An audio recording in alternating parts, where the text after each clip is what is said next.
అబ్బాయి చెప్పిండు. నాకు మొదలు 6 సంవత్సరాలు అయింది పెళ్ళై, రేషన్ కార్డు రాలేదప్పుడు రేషన్ కార్డు వచ్చింది, రుణమాఫీ వచ్చింది. 500 బోనస్ కు 48,000 చిల్లర తీసుకున్నాడు.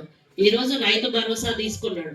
ఇప్పుడు ఆయన ఏం చెప్పిండు, రుణమాఫీలో ఒక కట్ ఆఫ్ డేట్ పెట్టిండ్రు. ఆ కట్ ఆఫ్ డేట్ ముందు వాళ్ళకి అర్హత ఉంది, తర్వాత వాళ్ళకి లేదు. కాబట్టి నాకు కొంత అమౌంట్ మాఫీ అయింది, కొంత అమౌంట్ మాఫీ కాలేదు అన్నారు. ఇది పట్టుకొని టిఆర్ఎస్ వాళ్ళు రుణమాఫీ మొత్తం చేయలేదని ప్రచారం చేస్తా ఉన్నారు. ఆ కట్ ఆఫ్ డేట్ గురించి చెప్తలేరు. ప్రభుత్వం మొదలే చెప్పింది ఈ డేట్ కంటే ముందు తీసుకున్న వాళ్ళు. ఇప్పుడు అబ్బాయి చదువుకున్నవాడు కాబట్టి ఆ అబ్బాయి చెప్తున్నాడు, చదువుకొని మీలాంటి వాళ్ళను వాళ్ళు ఏం చేస్తున్నారు, పిచ్చోళ్ళని చేస్తా ఉన్నారు. వాళ్ళకైంది మీకెందుకు కాలేదు, అంత కావాలి కదా, మొత్తం చేస్తామన్నారు కదా. అంటే దానికి కారణం ఇది ఒక టెక్నికల్ రీజన్, దాని వల్లనే కాలేదు.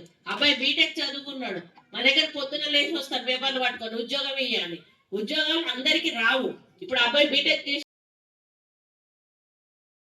తీసుకోకపోతే ఆయన వ్యవసాయం చేసుకుంటున్నాడు, నామోషిగా భావించ